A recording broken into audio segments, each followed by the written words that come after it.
All right. Today I want to talk about the outsourcing chaos. I hear this all the time. Bad 3PL partnerships can cost you more than a really unhappy customer. After working with some of the biggest 3PLs in this country, yes, names you will absolutely know if you were in the pick, pack, ship space, I want to say I've seen it all, but every time I say I've seen it all, I see something new or somewhat close, I hope. Dashboards that show green across the board, while behind the scenes, orders are late, shrinkage is unaccounted for, misshipments happen on a daily basis, and the entire pallet of product goes missing for days. These are some of the most common things that I hear from our clients. It may sound extreme to you, but unfortunately, it is not. I've personally been brought in to clean up operational nightmares where, let's say, SKUs weren't scanned properly, inventory systems didn't sync, and customer experience took a nosedive, all because their 3PL was operating off of bad assumptions. Systems that really did not reflect the actual process and no accountability at all from anyone.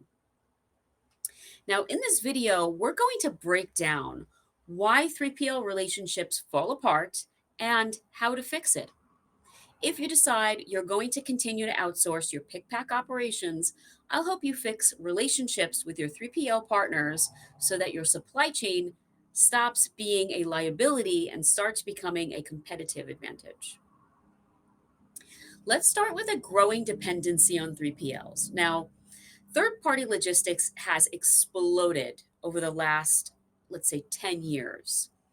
The US 3PL market has hit $405 billion in 2023 alone, with e commerce fulfillment being one of the biggest growth areas.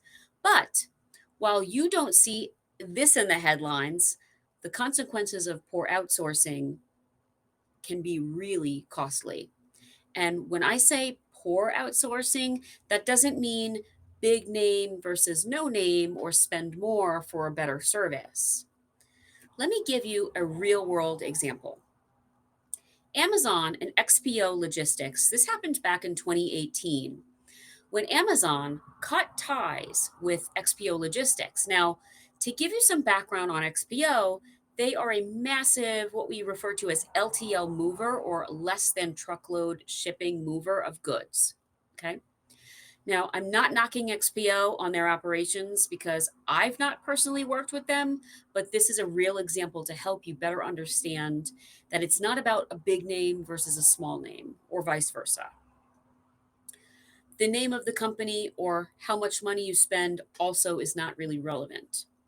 After customers were receiving empty boxes, incorrect items, and experienced massive delays, that's when Amazon made the decision that XPO was fulfilling the last mile deliveries but couldn't maintain Amazon's service standards. Now, last mile deliveries refer to the final step in the delivery process. Now, last mile delivery refers to the final step in the delivery process where goods are transported from the distribution center or the hub, sometimes we hear that word, to the end customer's location, your home, your business, wherever.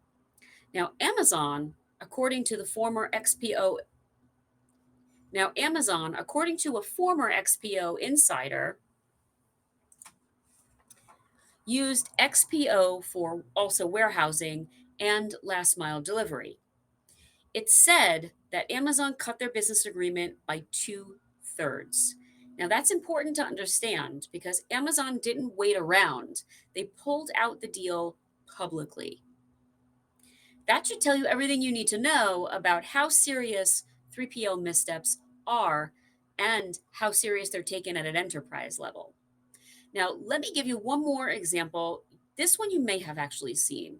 It's between FedEx Ground and Walgreens. This happened actually back in 2021, where Walgreens relied on FedEx Ground for time sensitive COVID test kits deliveries during the pandemic. Now, When FedEx Ground experienced staffing shortages and warehouse congestion, it led to delays in those test kit deliveries and public criticism. This wasn't just a logistics problem, it was actually a brand trust issue. Walgreens had to answer to their customers, not FedEx. These are the kinds of failures that cost more than just money. They actually cost reputation and trust, which is really hard to get back. So let's go over why 3PL partnerships fail. Let's dig into some of the root causes of these breakdowns. The first one here that I want to go over is misaligned objectives. You care about delivering customer promises, and they care about throughput. When your 3PL's priority is shipping volumes over order accuracy, your business suffers. The second one here is the lack of visibility. Let me give you an example on this one. Target and third party fulfillment. This actually happened back in 2015, which was quite some time ago. Target Canada relied heavily on third party logistics providers for distribution centers. But the data coming out of their WMS or their warehouse management system was wildly inaccurate. Stores were getting toothpaste instead of baby formula. The public failure of Target Canada is now a case study in operational collapse. And poor 3PL data accuracy played a major role in that one. And the third one here is low cost selection bias. Too many companies with the lowest bid thinking it's just fulfillment, but it's actually a customer experience issue. It's an inventory accuracy. It's your entire back end reputation. Let me give you another example. Adidas shifted European logistics to DHL, aiming for efficiency. Instead, software integration delays and warehouse automation issues at DHL's warehouse led to missed deliveries and $250 million in revenue loss in one quarter. Their CEO publicly acknowledged the impact, saying, "We did not execute to the level that we should have." Here's the human side of it. When 3PLs fail, your team burns out. Why? Because customer service is slammed with complaints, retail partners lose patience, and leadership loses confidence in their operational teams, even if the fault lies with the vendor. So, what does this look like for you? You start working nights or pulling ridiculous amounts of hours trying to understand what the heck went wrong with your inventory. And by the way, let's remember you're already putting in your fair share of overtime and you're apologizing for things you didn't control. And it's costing you sleep, morale, and trust. So, what do? You stop reacting and start designing. The companies who have successfully turned it around made intentional choices. Let's go over another example. Glossier and the 3PL shift. This happened between 2020 and 2021. After customer complaints over late deliveries and broken product during warehouse transition, Glossier paused their e commerce fulfillment in Canada. They owned the problem publicly and shift to a new 3PL partner to improve their SOP and SLAs, or service level agreements and standard operating procedures. You know how I feel about SOPs, especially when they're well written and the ones that people actually follow. The point here is they didn't pretend nothing happened, which some do. They designed a better solution. So, what's the lesson? Fix it by design, not by accident. Hang on. You might be saying, like, okay, great, fantastic. How do I fix it? Strategy and standards. Let me give you a playbook. Okay, you might want to write this down. The first one here is treat your 3PL like a strategic partner. Bring them into the operational planning.